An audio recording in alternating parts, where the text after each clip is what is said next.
మహబూబాబాద్ జిల్లా తొర్రూరు పట్టణ కేంద్రంలో జిల్లా కలెక్టర్ ఆదేశాల అనుసారం కేంద్రంలోని స్థానిక ఆర్డీఓ కార్యాలయంలో గ్రీవెన్స్ సెల్ కార్యక్రమం నిర్వహించడం జరిగింది. మండలంలోని వివిధ గ్రామాలకు చెందిన దరఖాస్తుదారులు తమ సమస్యలను ఆర్డీఓకు వినతి పత్రం ద్వారా అందించడం జరిగింది. ఉదయం 10:30 ప్రారంభం కావాల్సిన గ్రీవెన్స్ సెల్ కొంత ఆలస్యం కావడంతో దరఖాస్తుదారులు ఒంకెత్తు అసహనానికి గురయ్యారు.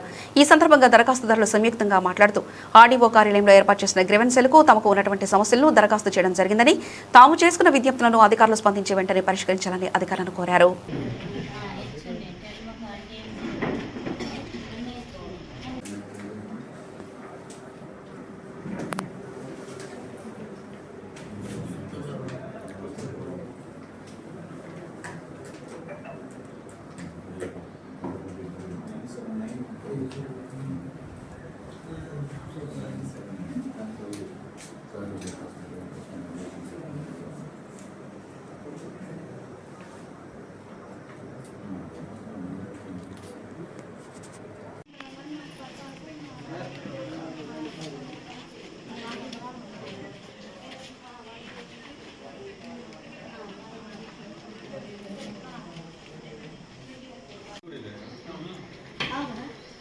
గవర్నమెంట్ బాటను రైతులు ఆక్యుపై చేసుకొని రాజకీయ పలుకుబడితో వినియోగించుకొని తోటలు ఇండ్ల ప్లాట్లకు లక్షల కొద్ది రూపాయల కొద్ది అమ్ముకుంటారు. రైతులకు పోవడానికి బాట లేకుండా చేసినట్టు ఒక సమయ సందర్భాన్ని బట్టి నేను పిటిషను గతంలో కూడా ఇచ్చినాను, ఇప్పుడు కూడా ఇస్తున్నాను. ఖచ్చితంగా సార్, మా నాన్న చనిపోయి ఉండే నేతావత్ ప్రవీణ్ కుమార్ నా పేరు, ఇదిలోకుంట తండం అది. సో ఏమైందంటే ఇప్పుడు దాదాపుగా 2023 నుంచి అప్లికేషన్ పెట్టాము.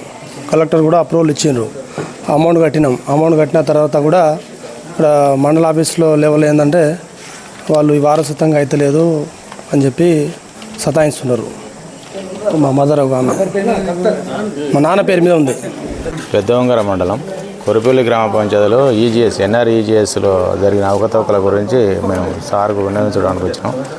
ఉపాధి హామీ పనులతో చేసే పనులు వీళ్ళు జేసీబీలు పెట్టి డోజర్లు పెట్టారు. అసంపూర్తిగా చేసి కేవలం 120 ట్రిప్పులు పోసి 750 ట్రిప్పులకు బిల్లులు చేసుకుంటే ఏఈ గారు ఆల్రెడీ రికార్డ్ చేసారు. ఎంపీలు ఉన్నాయి మా దగ్గర, అన్నీ తీసుకొని వచ్చినాం. ఇవన్నీ సాక్ష్యాలు, రోడ్ల యొక్క ఫోటోలు పెట్టినాం, ఎంపీలు పెట్టినాం. అన్నీ సర్పంచ్ గారు నిధులు దుర్వినియోగం చేస్తాడు కాబట్టి మా ఊరును మరి ప్రభుత్వ నిధులు దుర్వినియోగం చేయకుండా కాపాడాలని కోరుకోవడానికి వచ్చినాం. అయితే ఎంపీడీఓ గారికి కూడా ఇవ్వడం జరిగింది. మేము 26/3 నాడు ఇంతవరకు పట్టించుకోలేదు కాబట్టి కలెక్టర్ దగ్గరికి పోదామంటే ఇవాళ ఇక్కడ ఆర్డీఓ దగ్గర ఉన్నది కాబట్టి ఇక్కడికి వచ్చిన మేరకు ఎంబీ యొక్క నెంబర్లు, వాటి జిరాక్స్లు, రికార్డ్ అయిన జిరాక్స్లు ఇవన్నీ ప్రతి పేజీ జిరాక్స్ తీసినాం. ఈ రోడ్లు కూడా అసంపూర్తిగా ఎట్లున్నాయో రోడ్లు కూడా ఉన్నాయి.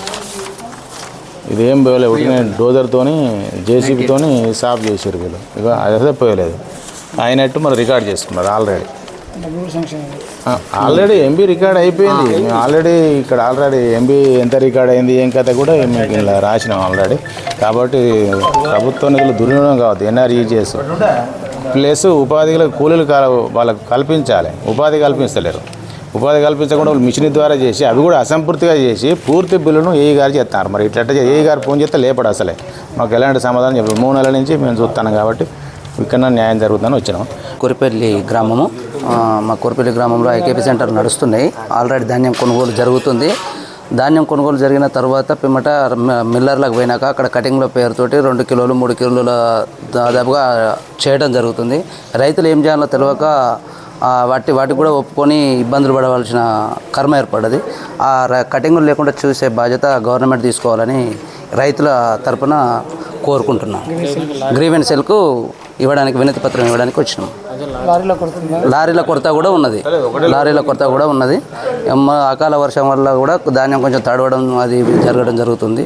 కాబట్టి దాన్ని కొంచెం గవర్నమెంట్ కొనాలనేది వినతి పత్రం రాసేయడం.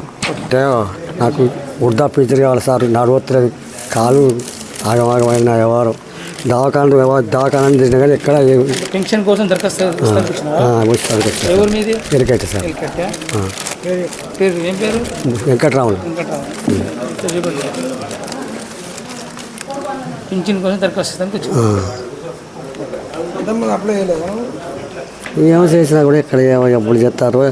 నాకు పంపింది ఉండరు కానీ ఎవరు పట్టించుకుంటాడు. రీరాలు ఎక్కడ వచ్చారు? అరిపిరాల నుంచి. ఏ విషయం మీద దరఖాస్తు ఇచ్చినారు? మా పట్ట మా పొలం గురించి పట్టా అయితే లేదు, వేరే టైంకి పట్టా అయింది. నేను కాస్తుకు నేనున్నా, వాడు పట్టా చేసుకున్నాడు. నాది పానీ నా కాడ ఉన్నది. ఆ పానీ నెంబర్ వాడు తీసుకొని రైతు అయితేంది, రైతు బంధు గిట్లా వానికే పోతుంది. కానీ వాస్తుకు మాత్రం నేనున్నా. అది దాని గురించి దరఖాస్తు ఇచ్చేందుకు ఇక్కడికి వచ్చిన. ఇచ్చాను. సార్ చూసిండు, తీసుకున్నాడు. ఎంఆర్ఓ గారికి పంపించాడు. పంపిస్తాను. కల్లేదు, అది మా పేరు మీదనే ఉన్నదని. మా అన్నయ్య చనిపోతే అది అట్లనే ఉన్నది. ఇప్పుడు మేము పంచుకుందాం అనేసరికి అది వేరే వాళ్ళ పేరు మీద చూపిస్తుంది. అది వేరే వాళ్ళ పేరు మీద చూపిస్తుంది. వాళ్ళు రమ్మంటే వస్తలేరు, అందుకే సార్ కలవడానికి వచ్చి. సారు చూశాడు, ఎక్కడికి ఎంఆర్ఓకి పంపించమని అన్నాడు.